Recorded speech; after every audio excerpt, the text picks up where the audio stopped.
du développement chez toi, tu fais le détournement. D'accord. C'est chaotique. D'accord Babacar actuellement ndax APR dafa war a rek lem maanaam ay mbiram daal di dem toog fee xaar ñu woo ko mu dem wuy ji ndax amatul droit actuellement opposé wu wala boog wax xalaatam ci réew mi. non xalaat moom wax sa xalaat doomi aadama bu nekk c'est la constitution qui te reconnaît cela da nga war a wax sa xalaat man damay bëgg a nekk dans les principes et ne pas être dans les cas perso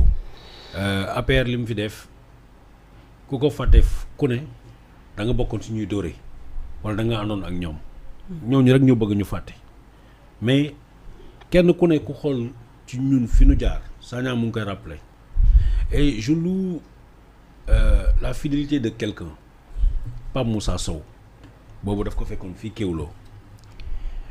man dama feebaroon jóge ci prison bi ñëw ànd ak feebar Pape Moussa mu porté le combat ma ne ko Pape mu ne ma waaw ma ne ko defal nànk man maa ko woo téléphone mu ne ko Pape defal nànk stratégie la ñu war a doxale pas kërëb nga xam ne dañu lay jàpp dugal ci kaso bi mu ne mais Babacar ñu nekk ci kaso bi ñun bu ñu ne dañuy xaar parce que yow da nga feebar mais nga ne dañuy utiliser stratégie kan moo leen di waxal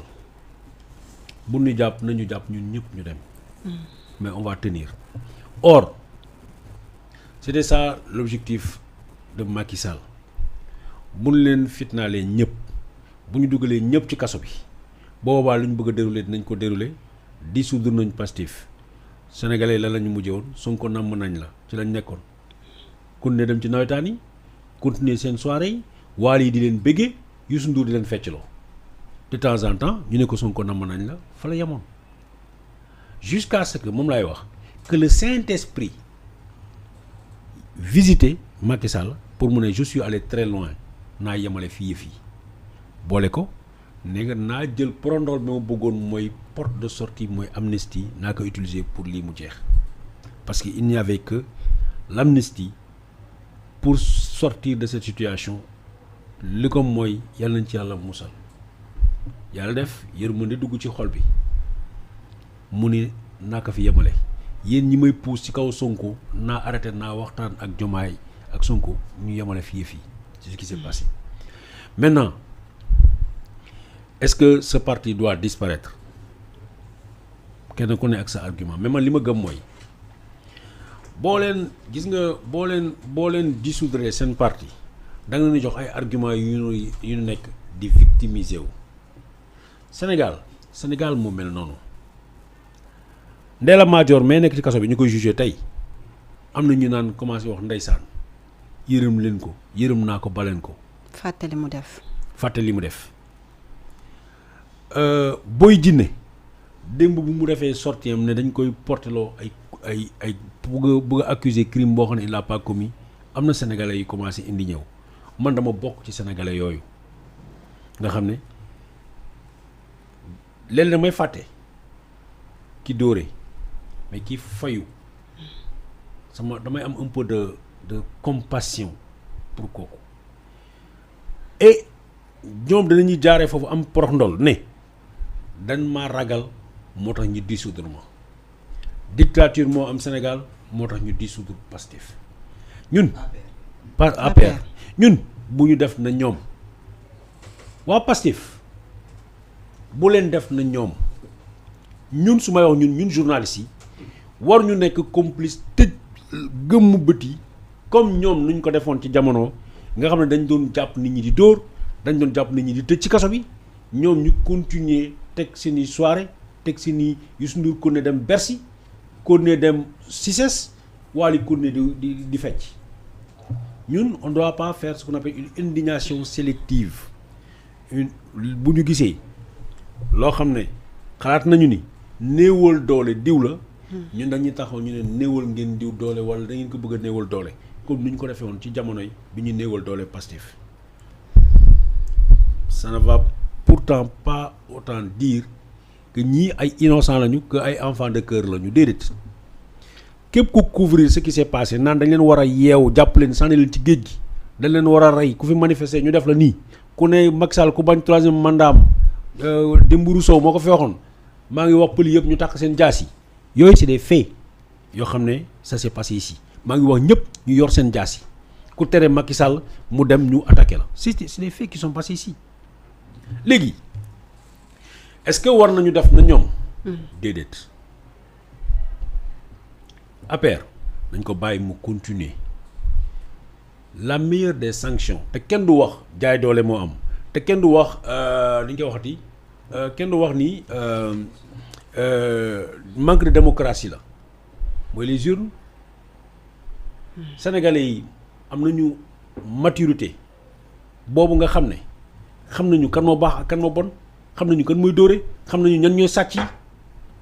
léegi nee leen ñun ñu ngi nii ñun suñu loxo dafa set ñun lu ñu bëgg mooy développement réew mi ñële lu ñu bëgg mooy randal fanweeri nit di liggéey ñett di ko séddoo léegi sénégalais yéen tànn leen. D'accord. bu boobaa au sortir de chaque élection mais la preuve est là bi ñu demee élection législative bi coow li Adji Sarr commencé ba tey élection bu ñu dem Pastef ak ñi mu àndal jël nañu ndam boo xam ne kenn mënu ko natt. mais nañu continuer ci voie boobu ña ànd ak seen i péché ak seen i regret ak yi ñu def ñu buñ leen mën a traduire ci justice ñu traduire leen justice bu leen mënul traduire justice parce que am na fait yoo xam ne sont couverts par l'amnistie ñoom ñoo xam soit ñu lever l'amnistie mais lépp lu ñuy def nañ ko rester dans le cadre de ce qu'on appelle l'état de droit suñu paree ci loolu ñu bàyyi leen ñu participer ci ay élections. D'accord. man d'accord ma ak dissolution d'un parti politique légalement constitué parce que daf ñuy indil souvenir yu bon souvenir u Macky Sall. D'accord Mamour ndax ànd nga ak Babacar ci li mu wax dissolution boobu c'est pas une bonne idée wala da nga jàpp ni loolu moom la ñu war a def actuellement. waaw xam nga grand bi wax na wax yu am solo mais je pense que mooy li may wax rek gis nga dans ce pays gis nga au Sénégal si on veut vraiment ñun dafa am lu ñu indi ci nguur gi ñun nous sommes venus avec un projet nous sommes pas venus avec une promesse nous sommes venus avec un projet bi ñu jaay Sénégalais yi jaay leen la justice rendue au nom du peuple jaay leen une bonne gouvernance jaay leen une reddition des comptes pour une justice de vérité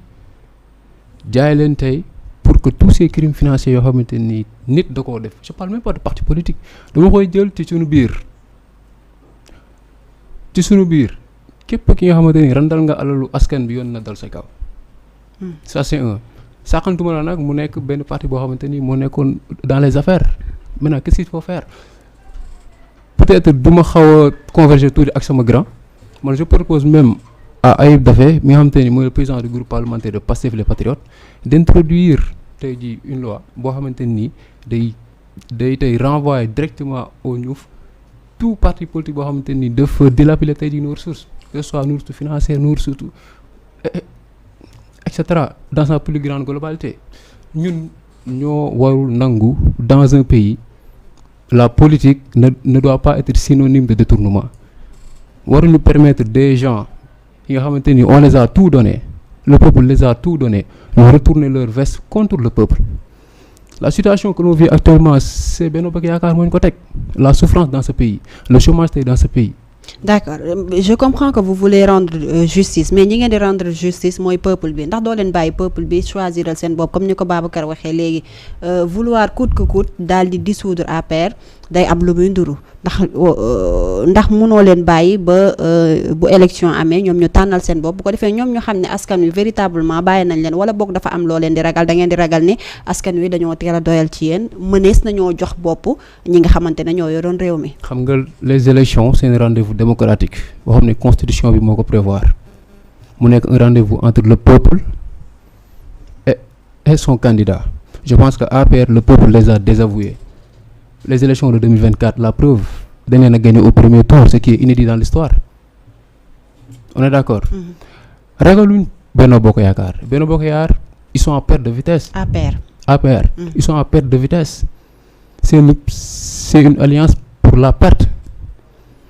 Pastef n'a pas d'opposant APR duñu suñuy opposant il s'oppose à qui kan mu nekk APR mun ñu opposer il ne peut pas. et pourtant indirectement yéen a ngi leen di jox crédibilité yéen a ngi leen di jox importance. On leur donne pas de crédibilité, c'est juste que la justice est un peu lente. C'est la justice qui est un peu lente, du moins. Mais si la justice, je le répète une fois, doit rétablir son image d'antan. La justice sénégalaise a toujours été une fierté, a toujours été un exemple. Mais tey si toujours ces gens-là nekk ci dëkk bi di wax am droit tey à la parole et cetera, mais c'est parce que la justice quelque part est en train de faillir. Ah oui, ñoom amuñu droit à la parole actuellement. Tout politique